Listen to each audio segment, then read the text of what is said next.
በስመ አብ ወወልድ ወመንፈስ ቅዱስ አሐዱ አምላክ አሜን። ሰኔ 4 ቀን 2017 ኦሪት ዘፍጥረት ምዕራፍ 4 አዳምም ሚስቱን ሔዋንን አወቃት፣ ጸነሰችም፣ ቃየልንም ወለደችው። እርሷም ወንድ ልጅ ከእግዚአብሔር አገኘሁ አለች። ደግሞም ወንድሙን አቤልን ወለደችው። አቤልም በግ ጠባቂ ሆነ፣ ቃየልም ምድርን የሚያርስ ሆነ። ከብዙ ቀን በኋላም እንዲህ ሆነ፣ ቃየል ከምድር ፍሬ ለእግዚአብሔር መሥዋዕትን አቀረበ። አቤልም ደግሞ ከበጎቹ መጀመሪያ የተወለደውን ከሰቡት አቀረበ። እግዚአብሔርም ወደ አቤልና ወደ መሥዋዕቱ ተመለከተ፣ ወደ ቃየልና ወደ መሥዋዕቱ ግን አልተመለከተም። ቃየልም እጅግ አሳዘነው፣ ፊቱም ጠቆረ። እግዚአብሔር አምላክም ቃየልን አለው፣ ለምን ታዝናለህ? ለምንስ ፊትህ ጠቆረ? በእውነት ያመጣህልኝ አይደለም፣ አግባብስ በእውነት ታመጣልኝ ዘንድ ነበር። በደልህ እንግዲህ ዝም በል፣ የወንድምህ መመለሻ ወደ አንተ ነው፣ አንተም ትሰለጥንበታለህ። ቃየልም ወንድሙን አቤልን ና ወደ ሜዳ እንሂድ አለው። በሜዳም ሳሉ ቃየል በወንድሙ በአቤል ላይ ተነሳበት፣ ገደለውም። እግዚአብሔርም ቃየልን አለው፣ ወንድምህ አቤል ወዴት ነው? ቃየልም አለ፣ አላውቅም፣ በውኑ የወንድሜ ጠባቂው እኔ ነኝን? እግዚአብሔርም አለው፣ ቃየል ምን አደረግህ? የወንድምህ የአቤል የደሙ ድምፅ ከምድር ወደ እኔ ይጮኻል። አሁንም የወንድምህን ደም በእጅ ለመቀበል አፏን በከፈተች በምድር ላይ አንተ የተረገምክ ነህ። ምድርንም ባረስ ጊዜ እንግዲህ ኃይሏን አትሰጥም። በምድር ላይ ኮብላይና ተቅበዝባዥ ትሆናለህ። ቃየልም እግዚአብሔርን አለው፣ ኃጢአቴ ይቅር የማትባል ናትን? እነሆ ዛሬ ከምድር ፊት ካሳደድከኝ ከፊት እሰወራለሁ። በምድርም ላይ ኮብላይና ተቅበዝባዥ እሆናለሁ፣ የሚያገኘኝም ሁሉ ይገድለኛል። እግዚአብሔርም አለው፣ እንዲህ አይደለም፣ እንግዲህ ቃየልን የገደለ ሁሉ 7 እጥፍ ይበቀልበታል። እግዚአብሔርም ቃየልን ያገኘው ሁሉ እንዳይገድለው ምልክት አደረገለት። ቃየልም ከእግዚአብሔር ፊት ወጣ፣ በኤዶም አንጻር ባለችው ኖድ በምትባል ምድር ኖረ። ቃየልም ሚስቱን አወቃት፣ ጸነሰችም፣ ሄኖህን ወለደች። ከተማም ሠራ፣ የከተማይቱም ስም በልጁ ስም ሄኖህ አላት። ሄኖህም ጋይዳድን ወለደ። ጋይዳድም ሚኤልን ወለደ። ሚኤልም ማቱሳኤልን ወለደ። ማቱሳኤልም ላሜህን ወለደ። ላሜህም ለራሱ 2 ሚስቶችን አገባ። የአንዲቱ ስም አዳ፣ የሁለተኛይቱም ስም ሴላ ነበረ። አዳም ዮቤልን ወለደች። እርሱም በድንኳን የሚቀመጡት የዘላኖች አባት ነበረ። የወንድሙም ስም ኢዮቤል ነበረ። እርሱም በገናንና መሰንቆን አስተማረ። ሴላም ደግሞ ቶቤልን ወለደች። እርሱም ናስና ብረትን የሚሠራ ሆነ። የእኅቱም ስም ኖሄም ነበረ። ላሜህም ለሚስቶቹ ለአዳና ለሴላ አላቸው፣ እናንተ የላሜ ሚስቶች ቃየልን ስሙ፣ ነገሬን አድምጡ። እኔ ጎልማሳውን ስለ መቁሰሌ ብላቴናውንም ስለ መዋጋቴ ገድዬዋለሁና ቃየልን 7 እጥፍ ይበቀሉታል፣ ላሜህን ግን 70 ጊዜ 7። አዳምም ዳግመኛ ሚስቱን አወቃት፣ ጸነሰችም፣ ወንድ ልጅንም ወለደች። ስሙንም ቃየል በገደለው በአቤል ፋንታ እግዚአብሔር ዘር ተክቶልኛል ስትል ሴት አለችው። ሴት ወንድ ልጅ ወለደ፣ ስሙንም ሄኖስ አለው። እርሱም እግዚአብሔርን መጥራት ጀመረ። የረቡዕ መዝሙረ ዳዊት መዝሙር 61 ነፍሴ ለእግዚአብሔር የምትገዛ አይደለችምን? መድኃኒቴ ከእርሱ ዘንድ ናትና፣ እሱ አምላኬ መድኃኒቴም ነውና፣ እሱ ረዳቴ ነው፣ ሁልጊዜ አልታወክም። እስከ መቼ በሰው ላይ ትቆማላችሁ? እናንተ ሁላችሁ እንዳዘነበለ ግድግዳ እንደ ፈረሰም ቅጥር ትገድሉታላችሁ። ነገር ግን ክብሬን ይሽሩ ዘንድ መከሩ። በጥሜም ሮጥኩ። በአፋቸው ይባርካሉ፣ በልባቸው ግን ይረግማሉ። ነገር ግን ነፍሴ ለእግዚአብሔር ትገዛለች፣ ተስፋዬ ከእርሱ ዘንድ ናትና፣ እሱ አምላኬ መድኃኒቴም ነውና፣ እርሱ ረዳቴ ነውና፣ አልታወክም። መድኃኒቴ እግዚአብሔር ነው፣ ክብሬም በእግዚአብሔር ነው። የረድኤቴ አምላክ ተስፋዬም እግዚአብሔር ነው። የአሕዛብ ማኅበር ሁላችሁ በእርሱ ታመኑ፣ ልባችሁንም በፊቱ አፍስሱ። እግዚአብሔር ረዳታችን ነው፣ ነገር ግን የሰው ልጆች ሁሉ ከንቱ ናቸው። የሰው ልጆችም ሐሰተኛ ናቸው፣ በሚዛን ይበድላሉ። እነሱስ በፍጹም ከንቱ ናቸው። አመፃን ተስፋ አታድርጉ፣ ቅሚያንም አትተማመኑት። ባለጠግነት ቢበዛ ልባችሁን አታኩሩ። እግዚአብሔር አንድ ጊዜ ተናገረ፣ እኔም ይህን ብቻ ሰማሁ። ይቅርታ የእግዚአብሔር ነውና፣ አቤቱ ኃይልም ያንተ ነው። አንተ ለእያንዳንዱ እንደ ሥራው ትከፍለዋለህና። ስንክሳር ሰኔ 4 ሳኑሲ ሰማዕት። አንድ አምላክ በሆነ በአብ በወልድ በመንፈስ ቅዱስ ስም ሰኔ 4 በዚች ቀን በልኪም ከሚባል አገር ሳኑሲ በሰማዕትነት ሞተ። ይህ ቅዱስ በልጅነቱ የአባቱን በጎች ሲጠብቅ ምሳውን ለእረኞች ሰጥቶ እርሱ ሁል ጊዜ እስከ ማታ ይጾም ነበር። ዘመዶቹም የሚሠራውን አያውቁም ነበር። የታመሙ በሽተኞችንም ይጎበኛቸው ነበር። በአንዲት ሌሊትም የእግዚአብሔር መልአክ ተገልጦ ሳኑሲ ሆይ የክብር አክሊልን ትቀበል ዘንድ ተነስተ ወደ መኮንኑ ሂድ፣ ክብር ይግባውና በፈጣሪ ክርስቶስ በመኮንኑ ፊት ታመን አለው። በነቃም ጊዜ የእግዚአብሔር መልአክ እንደተገለጸለትና እንዳዘዘው ለእናቱ ነገራት። እርሷም አዘነች፣ አለቀሰችም። ነገር ግን ተከለክለው ዘንድ አልተቻላትም። ከዚህ በኋላ ስብራ በሚባል አገር ስሟ ማርያ የሚባል ድኖችንና መጻተኞችን የምትቀበልና የምትመግባቸው የተቀደሰች ሴት እንዳለች ስለ እርሷ ሰምቶ ወደ እርሷ ሄደ። በሰማዕትነትም ይሞት ዘንድ ከእርሷ ጋር ተስማማ። አርሳኖስ ወደሚባል መኮንን በአንድነት ሄዱ። በምስር ወደብ በመርከብ ውስጥ ሆኖ አገኙትና እኛ ክርስቲያኖች ነን ብለው በፊቱ በግልጽ ጮኹ። በየራሱ በሆነ ስቃይም እንዲያሰቃዩአቸው አዘዘ። ቅድስት ማርያም በስቃዩ ውስጥ ሳለች ነፍሷን አሳልፋ ሰጠች፣ የሰማዕትነትም አክሊል ተቀበለች። ቅዱስ ሳሉሲ ግን ክብር ይግባውና በላዩ ባደረው በጌታችን በኢየሱስ ኃይል የሚታገስና የሚጸና ሆነ። መኮንኑም ማሰቃየቱን በሰለቸው ጊዜ ወደ አንዴናው መኮንን ከብዙዎች እስረኞች ሰማዕታት ጋር ላከው። እርሱም ያሰቃየው ጀመረ። ተረከዙንም ሰነጠቀው። ገመድ አግብተው በከተማ ውስጥ እንዲጎትቱት አዘዘ። እንዳዘዛቸውም አደረገ፣ ግን ምንም ጉዳት አልደረሰበትም። ሁለተኛም ስራይን አመጣለትና መርዝ በተሞላ ጽዋ ስራዩን አድርጎ ጠጣ ብሎ አዘዘው። ቅዱሱም በላዩ በመስቀል ምልክት አማትቦ ጠጣ። ምንም ጉዳት ሳይደርስበት ቀረ። ከማሰቃየትም በደከመ ጊዜ ራሱን በሰይፍ እንዲቆርጡት አዘዘና የከበረች ራሱን ቆረጡት። የድል አክሊልንም ተቀበለ። መስሪውም አምኖ በሰማዕትነት ሞተ። የሰማዕትነት አክሊልንም ተቀበለ። ለእግዚአብሔር ምስጋና ይሁን። እኛንም በቅዱሳን ሰማዕት ጸሎት ይማረን፣ በረከታቸው ይደርብን ለዘላለሙ አሜን። ቅዱስ ዮሐንስ ዘሐራቅሊ። በዚች ዕለት ሐራቅሊ ከሚባል አገር ቅዱስ አባት ዮሐንስ አረፈ። የዚህ ቅዱስ አባት ስም ዘካርያስ ነው። እርሱም የጳንጦስና የአብልያ ሀገሮች ገዢ ነበረ።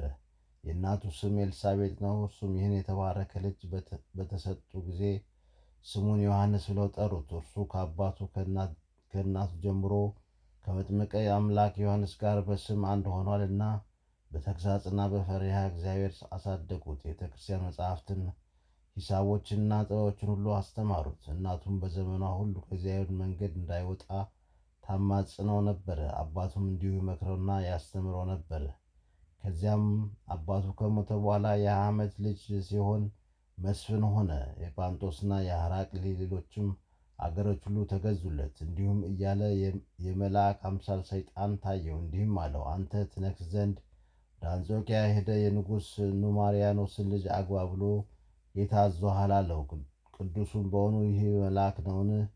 ግን ከአፉ የእግዚአብሔር ስም ከሰማው አንጾኪያ ይሄዳለሁ አለ። ከዚህ በኋላም ወደ አንጾኪያ ከተማ ሄደ። ንጉሥ ዲዮቅልጥያኖስንም ተገናኘው። ንጉሡም ባየው ጊዜ አከበረው፣ እጅግም ወደደው። በማግስቱም በምሳ ላይ ከእርሱ ጋር እያለ ከሃዲ ዲዮቅልጥያኖስ አጵሎንን ያመጡት ዘንድ አዘዘ። ያንን ጣዖት ባመጡት ጊዜ ቅዱስ ዮሐንስ አይቶ አቃልለው። ስለዚህም ስራ ንጉሡን ረገመው፣ ሰደበውም። ንጉሥ ዲዮቅልጥያኖስም ቅዱስ ዮሐንስ ያደረገውን ባየ ጊዜ እጅግ ተቆጥቶ በእስር ቤት አሰረው። በእስር ቤትም ሳለ ክብር ይግባውና ጌታችን በብርሃን ሰረገላ ላይ ሆኖ ታየው። ከእርሱ ጋርም መላእክት ሁሉ ይዞም ሳመው፣ ብዙዎች ቃል ኪዳኖችንም ሰጠው። በማግስቱም ንጉሡ ልኮ ከእስር ቤት አወጣው። ወደ እርሱም አቀረበውና ለአጵሎንና ለአርዳሚስ ስገድ አለው። ቅዱሱም የሰው ልጅ ለሠራው እንዴት እሰግዳለሁ አለው። ንጉሥ ግን ከእርሱ ጋር መታረቅ ሽቶ የብዙ የሽንገላ ነገርን ተናገረው። ከዚህ በኋላ ግብርን ያስገብር ዘንድ ከሹመት ጋር ወደ ግብፅ አገር ላከው። ወደ ግብፅ ገዢ ወደ ሰሪያቆስም ስለ እርሱ እንዲህ ሲል ጽፎ ላከ። እነሆ ለዮሐንስ ዘሐራቅሊ ግብር በማስገበር የአማልክትንም ቤቶች አፍርሶ አዲስ እንዲሠራ ከግብፅና ከኢየሩሳሌም እስከ ኢትዮጵያ ድረስ ሥልጣን ሰጥቼዋለሁ። ቅዱሱም ይህን ምክንያት ይዞ የጣዖታትን ቤቶች አፍርሶ ተዋቸው። በዚያም ወራት መኮንኑ ሰሪያቆስ የሰማዕታትን ራስ መቁረጥን ሊያዝ ፍርድ አደባባይ ተቀመጠ። በዚያን ጊዜ ከሰኢድ፣ ዲዮስቆሮስ፣ ቢፋምን፣ አህራጋኖስ፣ ኪሮስ፣ ዩልዮስ፣ እለእስክንድሮስ፣ ዮሴፍ፣ ይስሐቅና እስጢፋኖስ የሚሏቸው ሰዎች መጥተው እኒህ ሁሉ እኛ ክርስቲያኖች ነን እያሉ በግልጽ ጮኹ። ያን ጊዜ መኮንኑ ይዞ ያለ ርኅራኄ ያሰቃያቸው ጀመረ። ቅዱስ ዮሐንስን ይህን ባየ ጊዜ የሹመቱን ሥራ ትቶ እኔ ክርስቲያን ነኝ ብሎ በግልጽ ጮኸ። መኮንኑም ተቆጥቶ በእግር ብረት እንዲያስሩትና ወደ እንድና አገር ወደ መኮንኑ አርያኖስ እንዲወስዱ ታዘዘ። እርሱም ስለሆነ ሁሉ መረመረው። ከቃሉ መልካም መልስም የተነሳ ተቆጣ። በባለ እንጨት ላይ ሰቅለው በመንኮራኩር አጣብቀው እንዲጨምቁት ከዚያ ከባላው አውርደው ሥጋው እንዲቀልጥ ሆዱ ላይና ራሱ ላይ በቀጭኔ እንዲደበድቡት አዘዘ። ምድሪቱም በደም ተሞላች። ከዚያም ወደ እስር ቤት አስገቡት። ከጥቂት ቀኖች በኋላም በማረጃ ቢላዋ ቆዳውን ገፈው ቁስሉን በማቅ ያሹት ዘንድ ዳግመኛም አመድ ጎዝጉዘው በላዩ የእሳቱን ከጎኑ በታች አድርገው በላዩ እንዲያስተኙ ታዘዘ። እንዲሁ አደረጉበት። ሁለተኛ በእሳት የጋሉ የብረት ችንካሮችን አምጥተው በፊቱ ላይ በጆሮዎቹም ላይ እንዲያኖሯቸው አዘዘ። እንዲህም አድርገው ከወህኒ ቤት ጀመሩት። በዚህችም ሌሊት የእግዚአብሔር መልአክ ተገልጾለት ሰላምታ ሰጥቶ አጸናው። በማግስቱ ከወህኒ ቤት አውጥተው በጋለ ብረት ዘንጎች ደበደቡት። ከዚህ በኋላ ግንባሩን ወደ ምድር ደፍተው እጆቹን እግሮቹን ከፈረስ ጭራ ላይ በገመድ አሰሩ። ከዚህ በኋላም ባለ ሰይፍ ወጥቶ እግሮቹን፣ እጆቹን፣ ራሱን ቆረጠ። እንዲህም የምስክርነቱን ተጋድሎ ፈጽሞ የድል አክሊልን ተቀበለ። ለእግዚአብሔር ምስጋና ይሁን። እኛንም በዚህ መስተጋድል ጸሎት ይማረን፣ በረከቱም ከእኛ ጋር ትኑር ለዘላለሙ አሜን።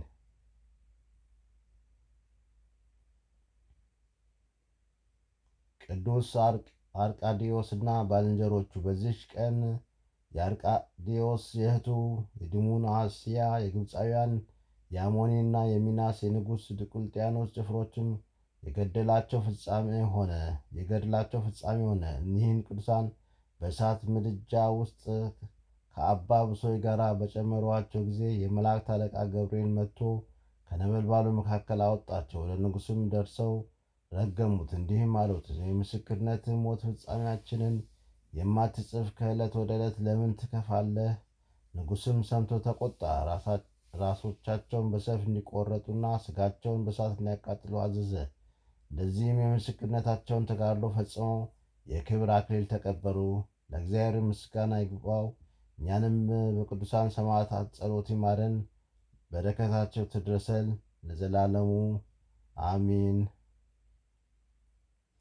ቅድስት ሶፊያ ተጋዳሊት ወሰማዕት። በዚህች ዕለት በከሃዲው ዲዮቅልጥያኖስ ዘመን ተጋዳይ የሆነች ቅድስት ሶፊያ አንገቷን በመቆረጥ በሰማዕትነት አረፈች። የዚህች ቅድስት ወላጆች ክርስቲያን ነበሩ። በወለዷት ጊዜ በመልካም አስተዳደግ እግዚአብሔር መፍራት ቤተ ክርስቲያንን መጽሐፍ የአባቶቻችን ሐዋርያትን ሕግና ሥርዓት ሁሉ እያስተማረው አሳደጓት። ከዚህ በኋላም ባደገች ጊዜ ወላጆቿ ለአንድ መስፍን ልጅ ሊያጋቧት ፈለጉ። ቅድስቲቱም ይህን በመንፈስ ቅዱስ አውቃ ከተቀመጠችበት ተነሳ፣ ፊቷ ወደ ምስራቅ መልሳ 100 ስግደትን ሰገደች። ቆማም ረጅም ጸሎትን ጸለየች። በጸሎቷ ውስጥ እንዲህ አለች።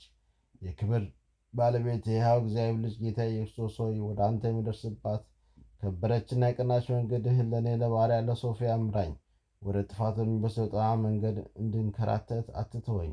የሚጠፋውንም ዓለም ያስብ ዘንድ ልቤን አትተወው። ወላጆቼ የሚመክሩብኝም በረከሰ በሥጋ ፍትወት ውስጥ የኃጢአት ባሪያ እንደሆን አቤቱ አትተወኝ። የከበደ የዓለማዊ ፍላጎት ሸክምን ተሸካሚ አታድርገኝ። ቀላልና ልዝብ የሆነ ቀንበርህን እሸከም ዘንድ ትከሻዬን ዘንበል አድርገው እንጂ። ጸሎታን ከፈጸመች በኋላ በአልጓ ላይ ተቀመጠ። ጥቂትም ቆይታ እንዲህ የሚል ሐሳብ መጣባት። ተነስቼ በሱር ልውጣ፣ ወደ ሩቅም ሄጄ ከበረሃ ውስጥ ገብቼ ልዑል አምላክ ላገልግል። ከዚህ በኋላ ወላጆቿ የሰጧትን የምታገለግላትን ብላቴናዋን ጠራች። ወይን አምጥታ እንድታጠጣትም አዘዘቻት። ባመጣችላትም ጊዜ እርሷ ጥቂት ቀምሳ ያመጣችውን ወይን እስኪያልቅ ትጠጣ ዘንድ ብላቴናዋን አዘዘቻት። ከስካርም የተነሳ ልቧ በተሰለበ ጊዜ ልብስሽን አምጪ፣ የኔንም ልብስ ውሰጂ ያለቻትና ሰጠቻት። የወይኑ ስካር አእምሯን ነስቷታልና ተኛ አለቻት። በላዩም እንቅልፍ በከበባት ጊዜ ማንም ሳያት ቅድስት ሶፊያ በስውር ወጣች፣ ከወላጆቿ ማደሪያ የራቀ ነበርና። ርቃ በሄደችም ጊዜ በተራራና በዋሻዎች ውስጥ ሊሰወሩ ፈልገው በሃይማኖት ምክንያት ከከሃዲው ዲዮቅልጥያኖስ ፊት የሚሸሹ ሰዎችን አገኘች። እናንተ ከወዴት ናችሁ ብላ ጠየቀቻቸው። የእያንዳንዳቸውን አገራቸውን ነገሯት። ደግሞ ወዴት ትሄዳላችሁ አለቻቸው። እነርሱም ስለ ሃይማኖት ከዲዮቅልጥያኖስ የሆነውን ሁሉ ነገሯት። ይህች መንገድ ወደ ዲዮቅልጥያኖስ ታደርሰኛለች አለቻቸው። አዎን ታደርስሻለች አሏት። ከዚያም ጥቂት ተጉዛ ቆማ ረጅም ጸሎትን ጸለየች። ወደ ዲዮቅልጥያኖስ ደርሳ ክብር ይግባውና ክርስቶስን የምታመልክ ክርስቲያን እንደሆነች በፊቱ ታመነች። ዲዮቅልጥያኖስ የክብር ባለቤት የሆነ የክርስቶስን በሰማ ጊዜ ቁጣን ተመላ። ወደ እርሱ እንዲያቀርቧት አዘዘ። በቀረበችም ጊዜ ለአጵሎስ ስገጂ አላት። የሰው ልጅ ለሠራው ለረከሱ የአጋንንት ማርያ ለሆነው እንዴት ሰግዳለሁ አለችው። ይህን ከእርሷ በሰማ ጊዜ እጅግ ተቆጣ። ከብረት በተሠራ ጅራፍም እንዲገርፏት አዘዘ። ሁለተኛም በአንገቷ ከባድ ድንጋይ አስረው ሥጋዋ ተቆርጦ እስኪወድቅ ድረስ በከተማ ጥጋጥግ እንዲጎትቱ አዘዘ። ይህን አድርገው ወደ ወህኒ ቤት አስገባት። በማግስቱ ያመጣዋት ዘንድ አዘዘ። በመጣች ጊዜ በክፉ አሟሟት እንዳትሞቺ ለአጵሎን ሰዊ አላት። እርሷም ክፉ ሞትስ ለአንተ ነው፣ የእኔስ ከአንተ የሚገኘው ሞት በፈጣሪ ዘንድ ሕይወት ነው አለችው። እርሱ ከገደልኩሽ በኋላ ድነሽ ትነሻለሽን አላት። አንተ ሰነፍ የኔን ተውና ለአንተም የደይን ትንሣኤ አለህ አለችው። ይህን በሰማ ጊዜ አጥንቶቿ ሁሉ ሲሰበሩ በብረት በትሮች እንዲደበድቧት አዘዘ። ይህንም ሁሉ አደረጉባት። ዳግመኛም በብረት አልጋ ላይ አሰኝተው ከበታች እሳትን እንዲያነዱ አዘዘ። ቀኑ በመሸ ጊዜ ወደ ወህኒ ቤት እንዲያስገቧት አዘዘ። በዚያችም ሌሊት የመላእክት አለቃ ቅዱስ ገብርኤል መጥቶ ገላዋን በመዳሰስ አዳናት። በማግስቱ ያመጧት ዘንድ አዘዘ።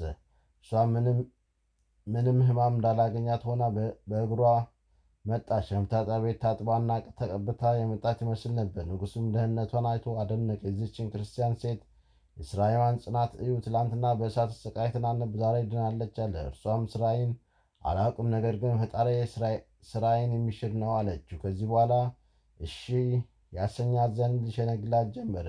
እምቢ አለችውም ጊዜ ራሷን በሰይፍ ይቆርጡ ዘንድ አዘዘ። ሊቆርጧትም ይዘዋት ሲሄዱ ክብር ይግባውና ጌታችን ተገለጸላት። ብዙ ቃል ኪዳኖችን ሰጣት። በማይታበል ቃሉም መታሰቢያሽን የሚያደርገውን ሁሉ በስምሽ የሚመጸውተውን የገድልሽን መጽሐፍ የሚጽፈውን ሁሉ እቀበለዋለሁ፣ መንግሥተ ሰማያት አወርሰዋለሁ አለ። ከዚህ በኋላ አንገቷን በሰይፍ ቆረጡ። በጌታችን ዘንድ የድል አክሊልን ተቀበለች። ለእግዚአብሔር ምስጋና ይሁን፣ እኛንም በጸሎቷ ይማረን፣ በረከቷ ከእኛ ጋር ለዘላለሙ ይኑር አሜን። ስብሐት ለአብ ስብሐት ለወልድ ስብሐት ለመንፈስ ቅዱስ ለዓለሙ አሜን።